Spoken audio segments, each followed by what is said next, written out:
A failed state is a country that isn't able to act like a country, whether that be because of a loss of territory, the rulers being too weak to make decisions, not being able to provide services, or not being able to interact with the rest of the world due to there being no legitimate government. But the problem with the term is that it's a little bit rude to call another state failed. That'd be like saying that the country is dead in the water with no way of recovering, kind of like many old empires whose graves have already been dug. So let's call them fragile instead. Knowing which countries are the most fragile is important to international bodies like the United Nations so that they know where their humanitarian aid is necessary. If only there was some sort of index that could measure the fragility of states. The Fragile States Index is an annual report of the Fund for Peace, which uses 12 different factors to figure out how feasible it is for the state to flop, by giving each one points on every factor ranging from 0, low intensity, to 10, high intensity. And every UN member state gets a spot between Finland at the bottom and Yemen at the top. Maybe not the best thing to be winning at. These 12 factors are organized into 5 categories, which we can use to find out why those old empires fell in the first place. So put on your tinfoil hats everyone, because we're diving into statistics land to compare.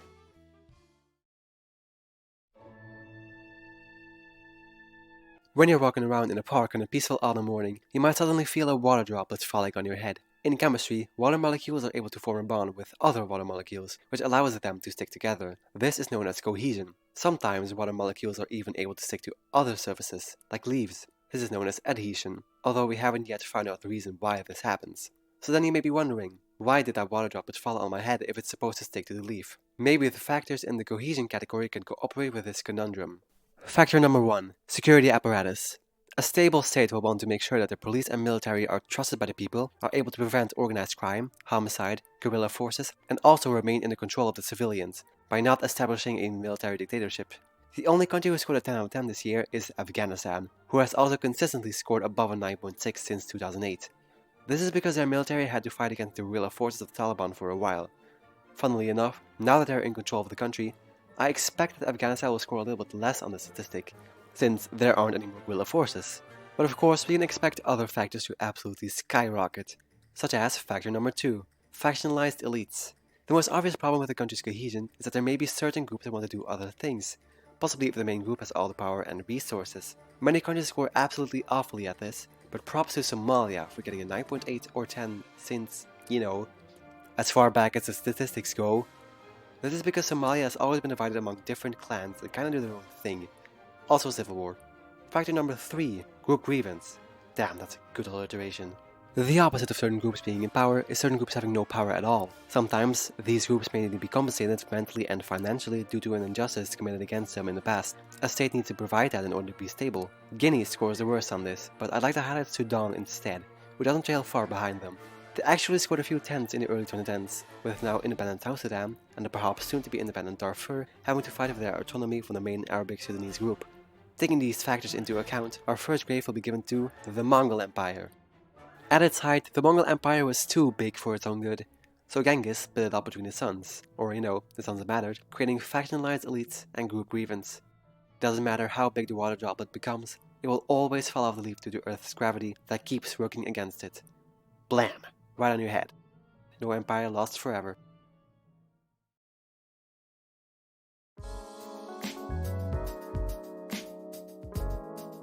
In our modern world, we strive to de-accelerate climate change as much as possible, for example by using renewable energy sources such as wind, solar, or geothermal. Unfortunately for us, these new frontiers don't change how useful and valuable the very polluting natural gas still is.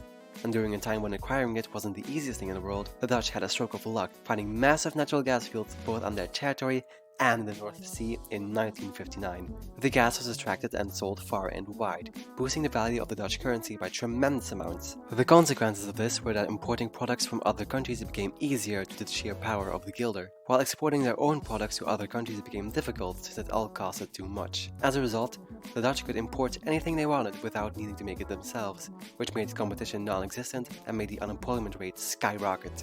This phenomenon is known as the Dutch disease, and it's a plain paradoxical pitfall to plummet into. Let's see if the economic factors of the fragility index say anything about this. Factor number 4, economic decline and poverty. This factor puts the gross in gross domestic product. It takes all the economic stuff into consideration: debt, inflation, poverty, productivity, unemployment, and more. Yemen and Venezuela have scored a nice 9.9 on this one. So let's talk about Venezuela, because haha Vuvuzela socialism no iPhone 100 billion dead. To completely oversimplify the crisis, Venezuela gambled their entire economy on oil production, but then countries like the US and Canada found their own oil, creating a surplus, resulting in oil prices decreasing and Venezuela going bankrupt. It's an issue that they won't climb out of so easily. Factor number 5. Uneven economic development. People who make less money than other people will not get the opportunities to improve the economy of the country, and the people who have all the money don't need to improve the economy because it wouldn't benefit them in the first place. Even perceived economic inequality is as bad as actual economic inequality because it will lead to riots anyways. Tell that to Guinea-Bissau, where 92% of the people live under just $5.50 a day, and coups happen every other Thursday. Factor number 6. Human flight and brain drain. I think we can all agree that education is one of the most important things that the country can provide.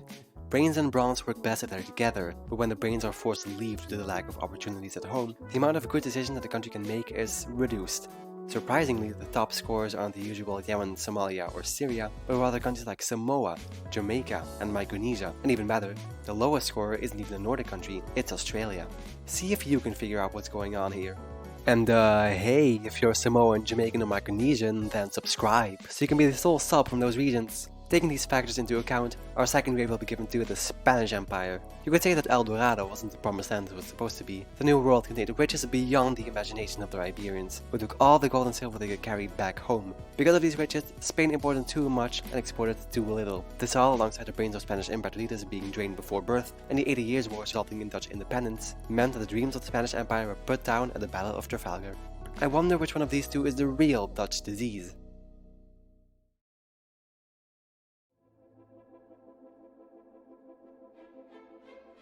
There are many countries that have put a full or partial ban on wearing burqas.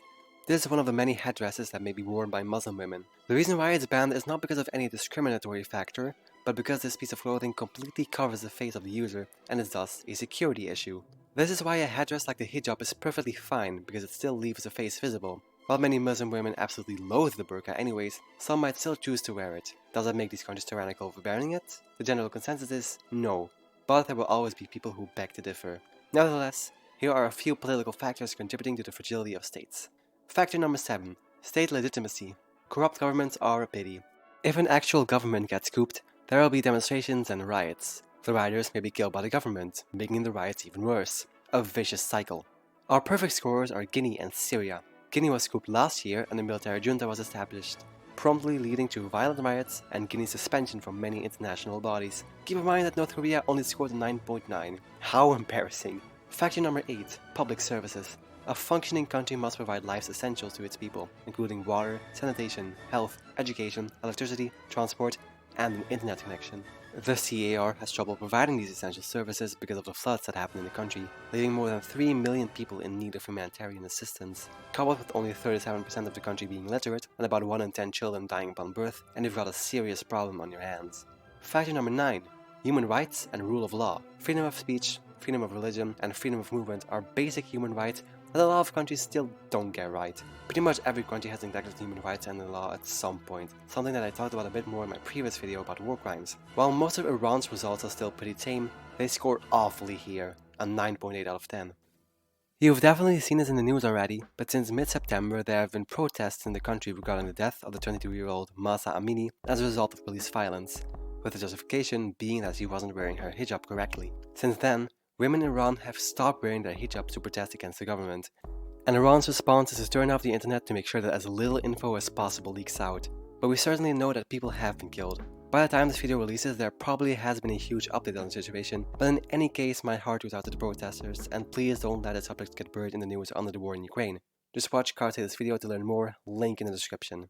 Taking these factors into account, our third wave will begin to the Qing dynasty. Unlike many dynasties that came before it, this dynasty was ruled by the Manchus instead of the Han. And while the Han definitely aren't safe from their own bad actions, the corruption that the Manchus brought to China will never be forgotten by the PRC. China had always been the leading power in terms of the military and the economy, but when the Qing took over and the rest of the world was developing technologically, the Qing sat back and did nothing, as if waiting for the Europeans to come and knock some sense into them later. Besides that, it hit all of the beats of the corrupt government: genocide, expansionism, rebellions, like a lot of them, and something that is particularly noteworthy here: forced raids and clothing. Very similar to what we've discussed earlier. And what was the result? A revolution and the creation of a republic. One could only wonder if the same fate is waiting for Iran. I mean, hey, at least make good YouTube videos.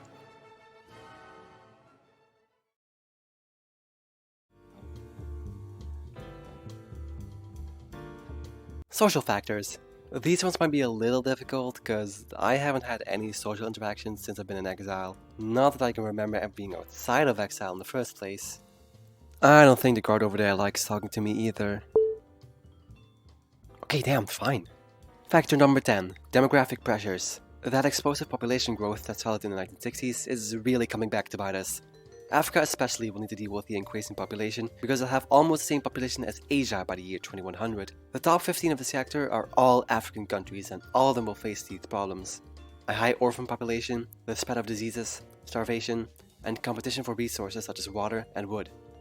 I guess exile doesn't have to worry about it. I've asked for some company many times before, but the only reaction that the guard gives me is a deadpan stare. Factor number 11. Refugees and IDPs, which stands for Internally Displaced Persons. Some Westerners may complain about the influx of refugees, but ignore the fact that many of those refugees don't even have the option of coming here in the first place. Even if people stay in a country where they were displaced, that doesn't mean that they're home. They're still displaced. South Sudan is the only 10 out of 10, and rightfully so. Or unrightfully so? More than 2 million South Sudanese have left the country, and less than 2 million are internally displaced. Taking these factors into account, our fourth grave will be given to the Roman Empire. Part of the reason why Rome fell was because of the massive amount of Germanic tribes that settled in the empire because they wanted to escape the Huns. This increase in population was uncontrollable, especially when these Germanics got high ranks in the army and created many barbaric kingdoms. To all of the Roman Empire mega fans, that is a gross oversimplification. Please don't crucify me. The last factor is not part of the social category, but its own thing entirely. Factor number 12. External intervention. This not only includes other countries pulling the strings, but also some countries being overly reliant on others to pull the strings. So, because external intervention covers war, this one can be applied to every empire ever. So, the guard prepared a bowl with a bunch of paper slips in it so that I don't have to choose. Let's see what we pull here.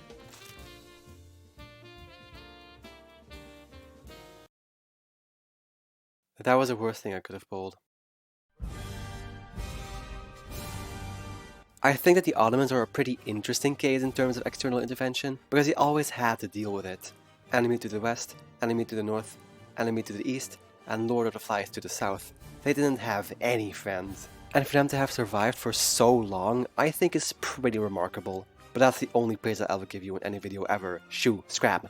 And in case you wanted to know, Syria and Palestine scored a 10 out of 10. Because of course they did. But are these countries truly dead? I'd say no. Mongolia, Spain, China, Italy, and Turkey are still here, and the legacy of the empires that preceded them is still visible in these countries and beyond today. But surely there must be countries that we can truly call dead. So let's take it up a notch and go from state collapse to societal collapse.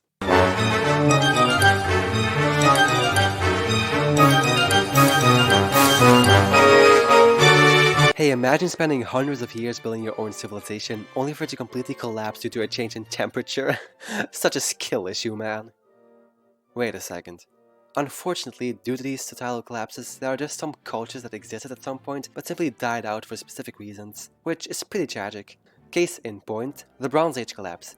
This is my favorite societal collapse, not because I'm a masochist, but because it serves as a sort of murder mystery for all of us here, because we don't really know what specifically caused it. During the Bronze Age in the Middle East, you had a bunch of empires like the Hittites, Egypt, Assyria, and Greece, or a beta version of Greece.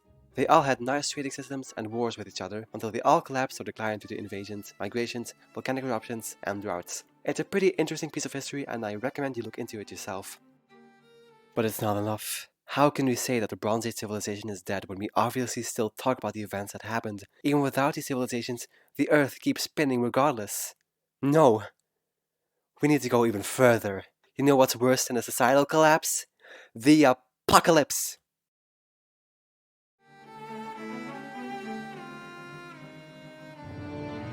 If I ask you the question, how many people do you think have predicted the end of the world? Then your answer doesn't matter, because it's definitely more than you think. Here's a quick summary of every doomsday prediction that's ever happened.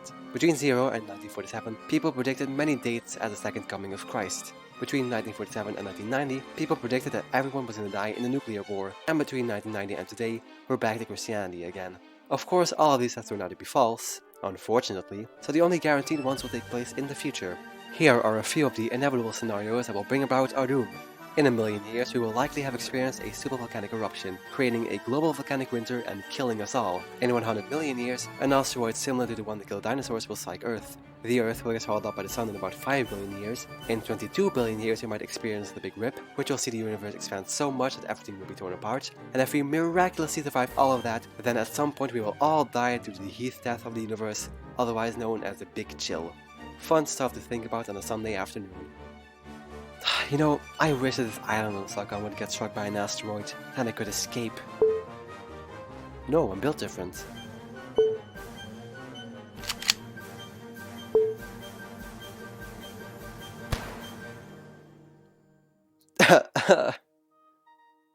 Well, I guess now I am a dead country.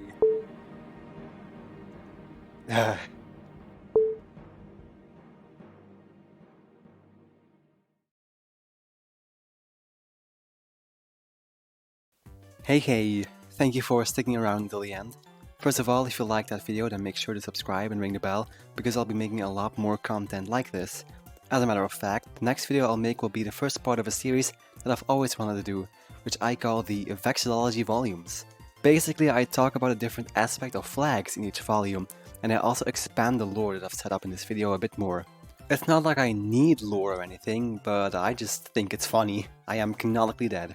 Second of all, I don't have any social media accounts yet, but I do post daily in the community tab on my channel. Before this came out, I posted a lot of teaser images for the video, and I also plan to post some videos and polls there for some audience participation. Check it out, you won't regret it.